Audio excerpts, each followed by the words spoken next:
अन्य चिकित्सा शास्त्र में शरीर व मन की उपयोगिता को स्वीकारते हैं। अन्य चिकित्सा शास्त्र में मतलब कि मॉडर्न कह लो, होम्योपैथिक या कोई भी कह लो, अन्य चिकित्सा शास्त्र में अन्य जितने भी चिकित्सा शास्त्र हैं उनमें जो है शरीर व मन की उपयोगिता को तो स्वीकारा जाता है परंतु आत्मा को नहीं स्वीकारा जाता। ठीक है, आयुर्वेद चिकित्सा में आत्मा की उपयोगिता को भी स्वीकारा गया है। आत्मा को भी जो है एक जो है चिकित्सा करने में महत्वपूर्ण अंग बताया गया है, क्योंकि बिना आत्मा के तो व्यक्ति जीवित ही नहीं होगा। ठीक है, कॉज विदाउट आत्मा बॉडी इज डेड। आत्मा की 3 स्थिति होती हैं, परमात्मा, सूक्ष्म शरीर व स्थूल शरीर। ठीक है, परमात्मा क्या है? निर्विकार है। निर्विकार है मतलब कि यह सुख दुख से परे है।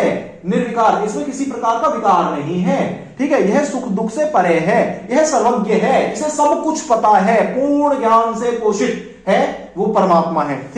सर्वशक्तिमान है। ठीक है, सर्वशक्तिमान मतलब इससे ज्यादा शक्तिशाली कोई नहीं है। यह नित्य है, इसका ना आदि है ना अंत है। ठीक है, यह सदा से थी, आज भी है और आगे भी रहेगी। ठीक है, यह नित्य है। शारीरिक व मानसिक रोगों से मुक्त है। शारीरिक और मानसिक रोग ना तो इसमें हो सकते हैं और यह उनसे मुक्त होती है।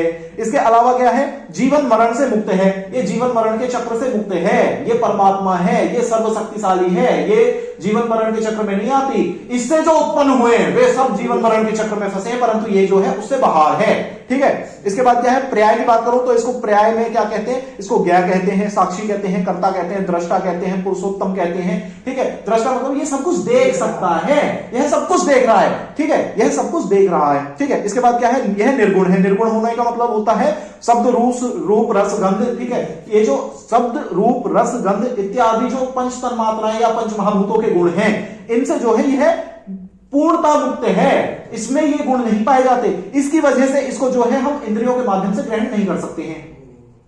ठीक है, इंद्रियों के माध्यम से इसे ग्रहण नहीं किया जा सकता है, इसीलिए इसको इंद्रियों के माध्यम से ग्रहण नहीं किया जा सकता है। इसका ज्ञान मात्र आप्त प्रमाण के द्वारा ही संभव है। आप्त मतलब कि जो अपने तप और ज्ञान के बल पर जो है पूर्ण ज्ञान को पा लेते हैं। ठीक है, तो जो त्रिकाल का ज्ञान है, जिस व्यक्ति को त्रिकाल का ज्ञान है, जो आप्त पुरुष है, वो जो कह रहा है वो परम सत्य है, उसकी बात को आंख मीच के मान लिया जाता है।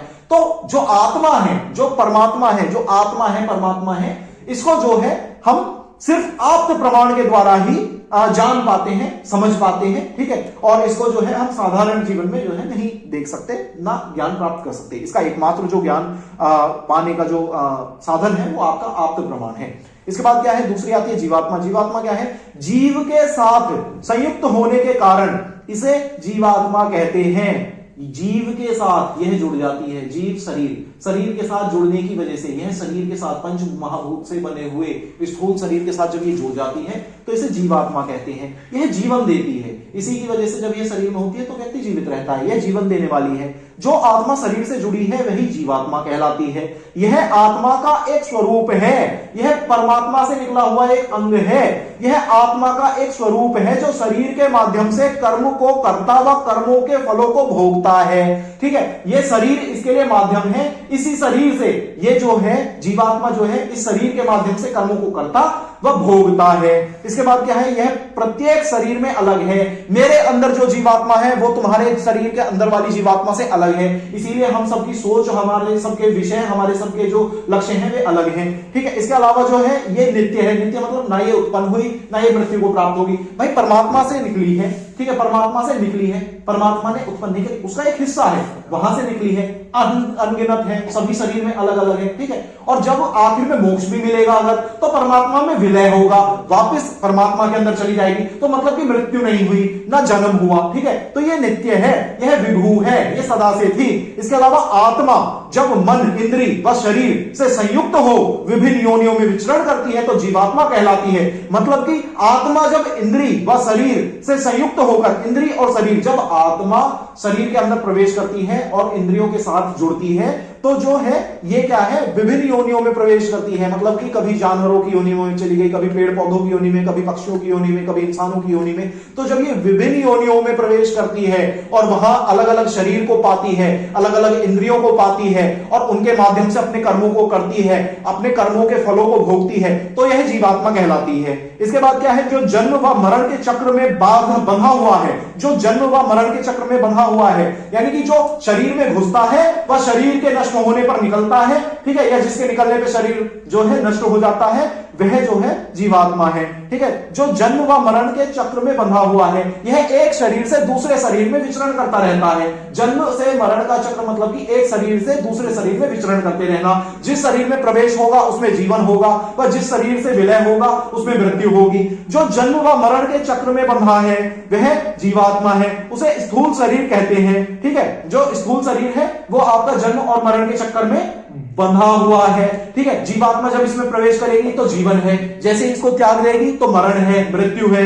ठीक है, इसी शरीर की चिकित्सा की जाती है। तो इसी वजह से जो आत्मा है वो एक महत्वपूर्ण अंग है चिकित्सा में आयुर्वेद की दृष्टि से। इसके बाद जब आचार्यों से पूछा गया कि आत्मा शरीर कैसे बदलती है, तो भौतिक शरीर की मृत्यु होने पर, मतलब कि जो स्थूल शरीर है, जो पंच महाभूतों से उत्पन्न हुआ शरीर है, भौतिक शरीर की मृत्यु होने पर आत्मा अपने सूक्ष्म शरीर के साथ जो इसका माइक्रो बॉडी है, ठीक है, जो इसका सूक्ष्म शरीर है जो दिख नहीं सकता, आत्मा भौतिक शरीर की मृत्यु होने पर आत्मा सूक्ष्म शरीर के साथ स्थूल शरीर से बाहर निकलकर नवीन गर्भ में, नए गर्भ में प्रवेश करती है, किसी और योनि में प्रवेश करती है। ठीक है, वह अपने कर्म वासना व जो इच्छाएं उसकी रह गई थी पिछले शरीर में, उनको पूर्ण करने की जो है कोशिश करती है, उनकी पूर्ति करती है। तो जो है ऐसे करके जो है ये चक्र चलता रहता है। ठीक है, जीवात्माएं जो है यह असंख्य हैं।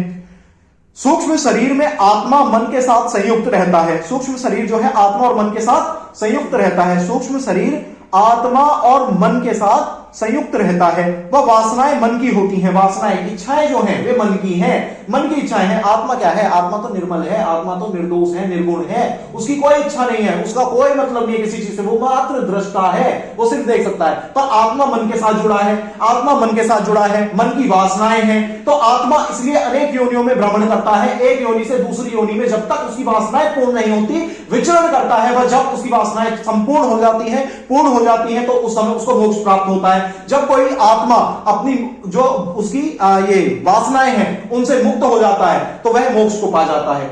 इसके बाद क्या है? अनेक जन्मों तक मन से जुड़ी रहती है। कौन?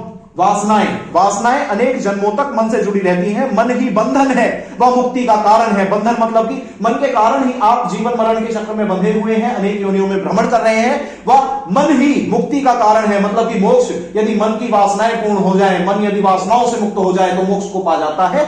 इसके बाद कौन? आत्मा। आत्मा मोक्ष को पा जाती है यदि मन अपनी वासनाओं से मुक्त हो जाए। ठीक है, इसी में सत्व रज आदि अहंकार विद्यमान रहते हैं। सत्व रज तम जो अहंकार है वे मन में रहते हैं। इसके बाद क्या है? आचार्य चरक के अनुसार सूक्ष्म शरीर 17 तत्वों से बना हुआ होता है। आचार्य चरक के अनुसार सूक्ष्म शरीर 17 तत्वों से बना होता है। अव्यक्त, महत्व, अहंकार, 10 इंद्रियां और 4 महाभूत, इनसे जो है सूक्ष्म शरीर आपका बना है। इनके अनुसार यह जीवात्मा ब्रह्म तत्व को प्राप्त करता है। आखिर में जो मोक्ष है, जो ब्रह्म में लीन हो जाता है, वही यह जीवात्मा है। ठीक है, आखिर में जो है यह ब्रह्म तत्व को प्राप्त हो जाता है। इसके बाद क्या है? आपका आत्मा भी खत्म।